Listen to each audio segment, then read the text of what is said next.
वालेकुम जी व्यूअर्स, क्या हाल चाल है। उम्मीद करता हूँ खैर आफियत से होंगे। तो अच्छा, आज का व्लॉग बड़ा ही इंटरेस्टिंग होने जा रहा है क्योंकि आज की जो स्टोरी है बड़ी ज़बरदस्त है। अगर आप लास्ट तक जुड़े रहेंगे तो बड़ा मज़ा आएगा आपको, ठीक है। उसके साथ आपको बता दें कि हम ये पीछे हमारी ज़मीन है तो हम वहाँ पे चक्कर लगा के आ रहे थे तो अचानक से एक बड़ी इंटरेस्टिंग स्टोरी हमारे ज़हन में आई। हमने कहा आपके साथ शेयर कर देते हैं। तो कहते हैं एक बादशाह था। बादशाह अपनी जो है वो वज़ीरों के साथ ना जंगल के दौरे पे निकलता था, शिकार करने के लिए निकलता था। तो बादशाह जैसे ही शिकार करने के लिए निकला उसने देखा कि वो जो होते हैं ना जानवर ना चीखा चगाड़ा उन्होंने लगाया हुआ था। गिद्दड़ चलो गिद्दड़ लगा लो। तो वो ना चीख चगाड़ा कर रहे थे। उसने कहा, वजीरों को पूछा कि क्या मसला है इनको।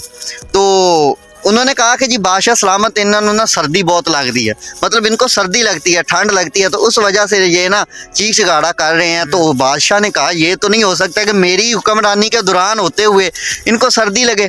बादशाह फौरी तौर पे महल में जाता है, ऐलान कर देता है कि जितने महल में ये जो गद्दे वगैरह, कंबल, रजाइयाँ जो भी पड़ा हुआ है ना वो सारा कुछ उठाओ और जाके ना जंगल में दे आओ, ठीक है। तो हुआ ये कि वो वजीरों ने उठा के उन्होंने जी बादशाह की नज़र में उन्होंने उनको पहुंचा दिए, ठीक है। अगले रोज़ कुछ दिनों के बाद बादशाह सलामत फिर जंगल की तरफ निकले। जैसे निकले और वो ना जानवरों का फिर से जो गिद्दड़ वगैरह थे उनका फिर से शोर जो है वैसे ही था। तो उसने कहा कि खैर ये तो आप लोगों ने कहा कि इनको जी सर्दी लग रही है, हमने तो इनको सारा सामान दे दिया, ये फिर भी क्यों रो रहे हैं। तो वजीर जो थे वो डर गए। उन्होंने कहा ले बादशाह ने फाड़ लिया भी आया तो होने ते गोडा। अब उन्होंने क्या कहा, जब वजीर थोड़े से घबरा गए तो उनमें एक वजीर जो था ना वो थोड़ा समझदार था, अक्लमंद था।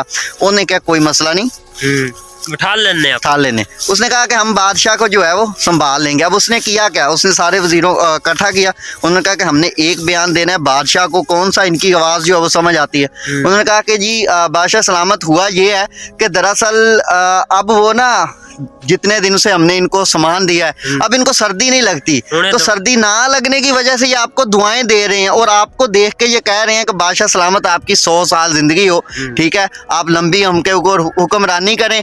तो यही हाल कुछ जो है वो पाकिस्तान का हुआ पड़ा है कि जब ऊपर वाला बंदा कुछ देता है तो नीचे वाले जो है वो पहुंचाते नहीं है। जब लोगों तक पहुंचता नहीं है, लोगों की चीखें दोबारा से सोशल मीडिया के जरिए जैसे करके भी ऊपर पहुंचती है, वो फिर से सवाल करता है कि अब तो इनकी सारी जो है वो मुश्किलें परेशानियां जो है वो हमने हल कर दी हैं, तो फिर भी क्या मसला है या क्या इशू है, ये लोग क्यों रो रहे हैं। तो फिर नीचे वाले वजीर बादशाह को कहते हैं और वो आपस में मशवरा करके कहते हैं कि अवाम की आवाज़ कौन सी बादशाह को समझ आती है। वो कहते हैं कि बादशाह अब ये आपको दुआएं दे रहे हैं। तो यही कुछ जो है वो पाकिस्तानी जो है वो सियासत का जो है वो बना हुआ है, ठीक है। तो अगर तो आप हमारे चैनल पे न्यू है तो चैनल को सब्सक्राइब कर लें, वीडियो को लाइक कर दें, और अगर आपको कोई बात समझ आई हो तो इस वीडियो को आगे जो है वो शेयर भी कर दें। इंशाल्लाह बहुत जल्द जो है वो अच्छे व्लॉग्स लेके आ रहे हैं। बाकी हमारी जो है वो फसल तैयार है, ये देख सकते हैं आपने, आलू वगैरह अभी इनकी पिटाई भी शुरू हो जानी है, और बाकी ये जो चारा है एनिमल्स का, ठीक है। तो बाकी जी ओके, अल्लाह हाफिज़, दुआओं में याद रखिएगा, अपना ख्याल रखिएगा।